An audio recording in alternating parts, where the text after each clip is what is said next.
So much media, so little time. Who keeps track of it all?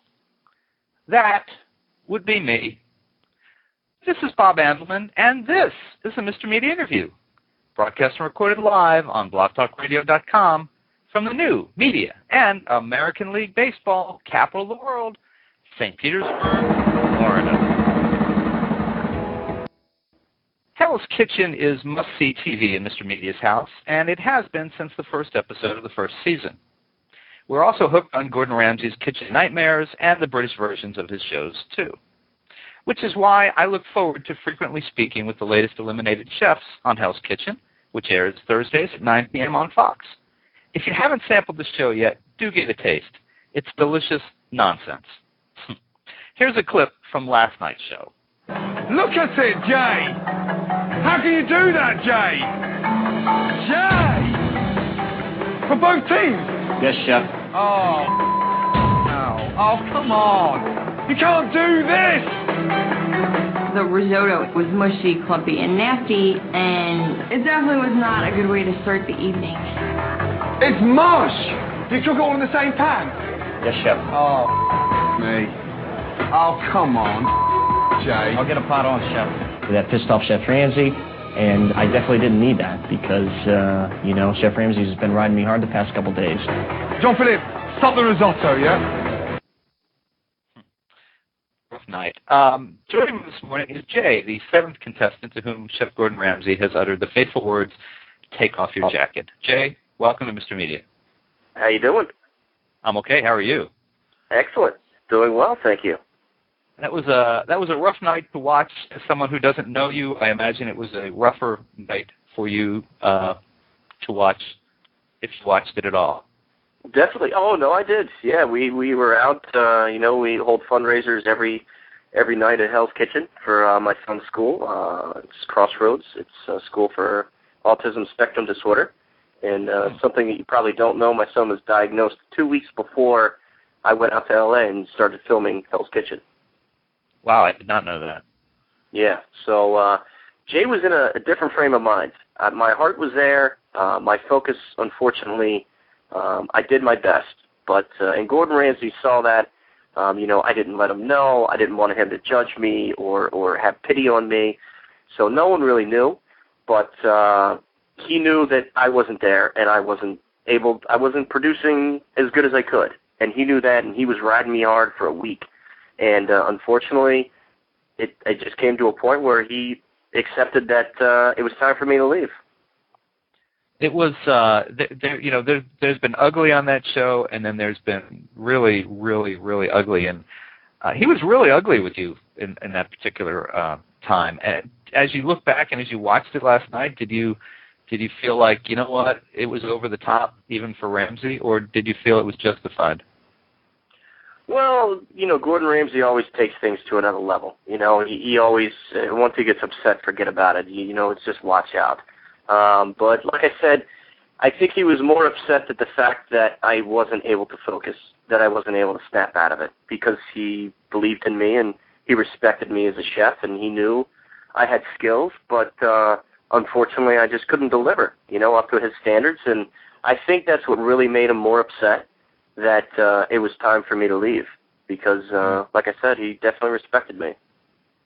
It seems like after John Dory, risotto is the next big hot button for him. If you can't get that right, you don't seem to have a place in his kitchen. Yeah, risottos and Wellingtons, that's something he takes very serious. And I've cooked thousands of risottos, and I've taught hundreds of cooking classes on risottos, sushi, paella.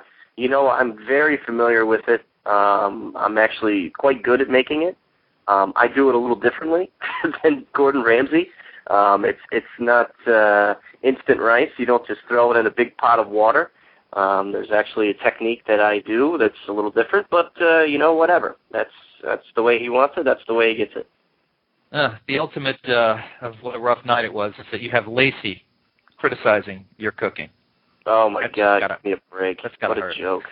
What a joke. Oh, I don't take anything personally. I have no ego and no regrets. But yeah, it's just a joke to have her even there. Her skill level is not up to par. Her attitude is even worse. She's closed-minded. She's a quitter. That's no way that you'll succeed in life. That's no way to better your skills. And it was very difficult being around her. My God. And even Ben, he was just all talk. My God. His execution was I don't know, it was worse than hers. So, you know, her and Ben can both just go, I don't know, confusing. Now, really, don't hold back on me. Tell me what you really think. Well, that's it. You know, Ben's a bunch of talk. You know, he's a bunch of talk.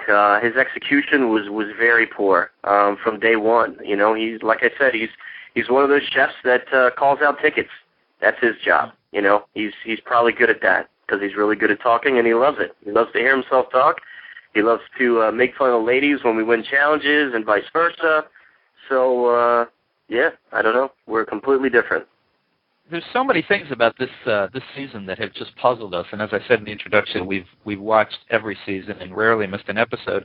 I mean, you go back to I think it was the first episode when it was the steakhouse night, and you had Giovanni, who prides himself on being a steakhouse cook, couldn't cook beef. The problem that you had with risotto, we have Lacey, who we can't for the life of us understand why she's still there.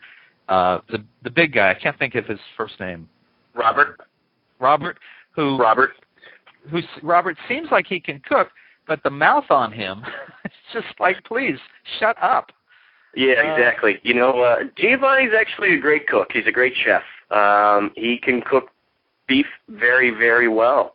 That's just a little something, you know, Robert cannot cook beef. He cannot. He doesn't understand. He doesn't know temperatures. He can't cook fillets. He doesn't know how to cook lamb chops. But, yeah, I mean, Giovanni's a skilled chef. And Jay, how did you get involved in the show? I know there's services where you can go and apply for all kinds of reality shows, or were you a fan of this show, or how did you wind up? You know, we've watched the show, me and the wife, being in the business, and you know, you gotta love Gordon Ramsay because he's just off the wall, and you know, it's very entertaining. And my wife would just say, you know, why don't you try out for this? You know, well, what are you doing? I mean, look at these people; they don't know what they're doing. You know, you got a great personality.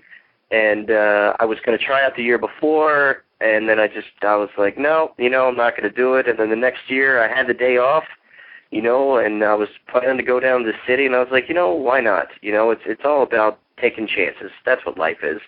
And so I drove down to the city and, you know, stood around all day with a bunch of 100 people and for 60 seconds in front of, you know, some of the producers and some of the casting people that they get.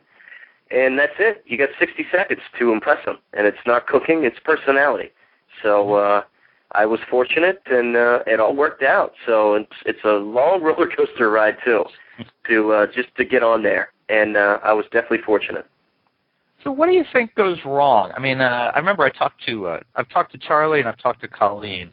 And despite their experiences, they're still very confident in their skills. They don't feel like anything that happened there would make them give up their career, and yet people who go in there, it's clearly the people who go in. There are people who go in there who are outmatched and shouldn't be in there, like a Lacey and maybe Ben. But there are also people who go in there who have the skills and wilt in that kitchen. Is it Ramsay? Is it the producers? Is it the TV? What goes wrong? Oh man, it's a little bit of everything. It's, you know, being around Gordon Ramsay is difficult. Being in his kitchen is hell, and that's why it's Hell's Kitchen.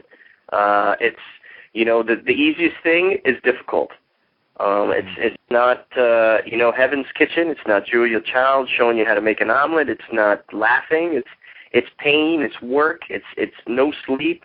Go, work.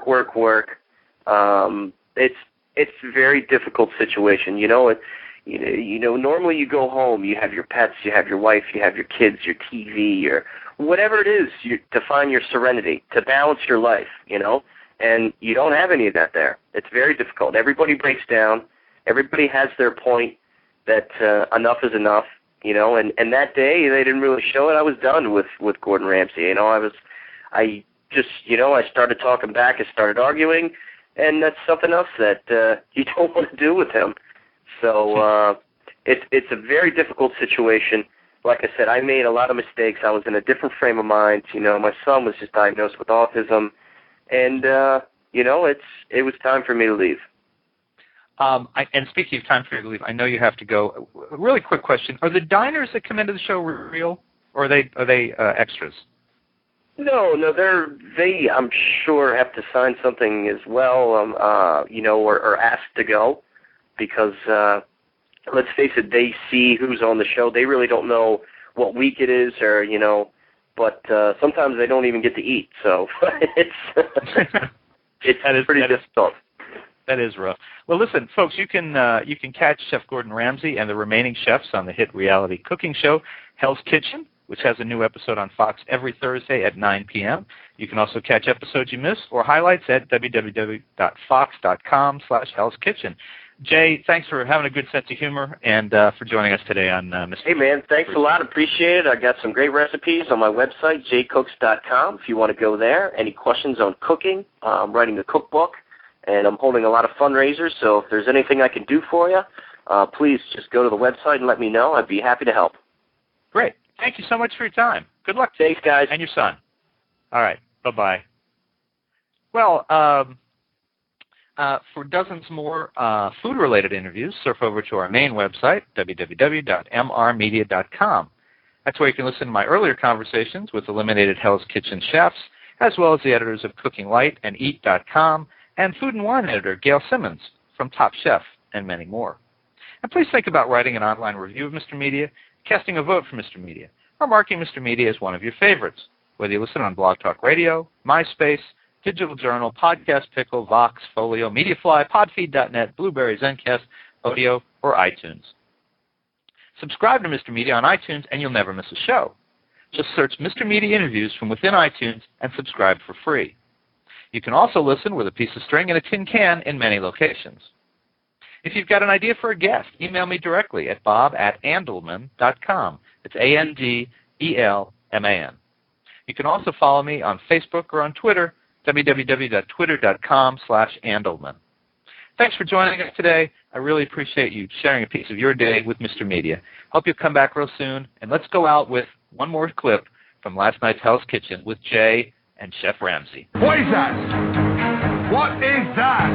What is that? That sounds like the best. What is it? Wait, it gets better. Look, touch that. It's rubber, Chef. Oh my God! Unbelievable. No. Get out! Out! Get your jacket off. Off! Get out! Get out!